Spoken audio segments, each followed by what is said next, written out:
സ്നേഹമുള്ള സഹോദരങ്ങളെ, പ്രഭാതവന്ദനം.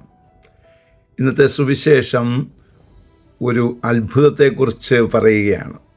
ആവശ്യപ്പെടാതെ ഈശോ നടത്തിക്കൊടുക്കുന്ന ഒരത്ഭുതം. നായിൻ പട്ടണത്തിലാണ് സംഭവം. ഒരു വിധവ തൻ്റെ മകൻ്റെ ശവമടക്ക് അതിനുവേണ്ടി വരികയാണ്. ശവമഞ്ചവുമായിട്ട് നിരവധി ആൾക്കാർ, ആ ടൗണിലുള്ള ഒത്തിരിയേറെ ആൾക്കാർ ഈ അമ്മയെ പിന്തുടരുന്നുണ്ട്. അതിൽ നിന്നും ഒരു കാര്യം മനസ്സിലാക്കാൻ പറ്റും, ആ അമ്മ ജീവിച്ചത് ഒരു നല്ല ജീവിതമായിരുന്നു.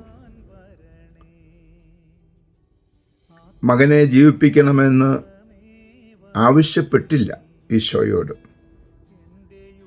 അവൾ വിധവയായിരുന്നു, ഏക മകനായിരുന്നു. ഈശോ ശവമഞ്ചത്തിൽ തൊട്ട് സൗഖ്യപ്പെടുത്തുകയാണ്, അല്ലെങ്കിൽ ജീവൻ തിരിച്ചു കൊടുക്കുകയാണ്. സ്നേഹമുള്ള സഹോദര സഹോദരി, ഈശോ നമ്മെ സ്പർശിക്കുന്നത് ഈശോയുടെ വഴിയിലൂടെ യാത്ര ചെയ്യുമ്പോഴാണ്. അതിനായിട്ട് ആ വിധവ സഞ്ചരിച്ചതുപോലെ നമുക്കും സഞ്ചരിക്കുവാൻ സാധിക്കട്ടെ. അതിനായി പ്രാർത്ഥിക്കുന്നു. പരിശുദ്ധ അമ്മയെ സഹായിക്കണേ. വിശുദ്ധ ഔസേപിതാവേ, ഞങ്ങൾക്ക് വേണ്ടി പ്രാർത്ഥിക്കണേ. പരിശുദ്ധാത്മാവേ, എഴുന്നള്ളി വരണേ. പരിശുദ്ധ പരമ ദിവ്യകാരുണ്യത്തിന് എന്നേരവും ആരാധനയും സ്തുതിയും പുകഴ്ചയും ഉണ്ടായിരിക്കട്ടെ. ആമേൻ.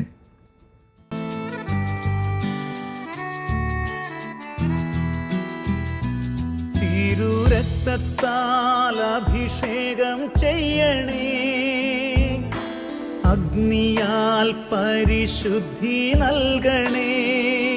തിരുരക്തത്താൽ അഭിഷേകം ചെയ്യണേ, അഗ്നിയാൽ പരിശുദ്ധി നൽകണേ. ആത്മാവാം ദൈവമേ വരണേ, എൻ്റെ ഉള്ളിൽ വസിക്കാൻ വരണേ.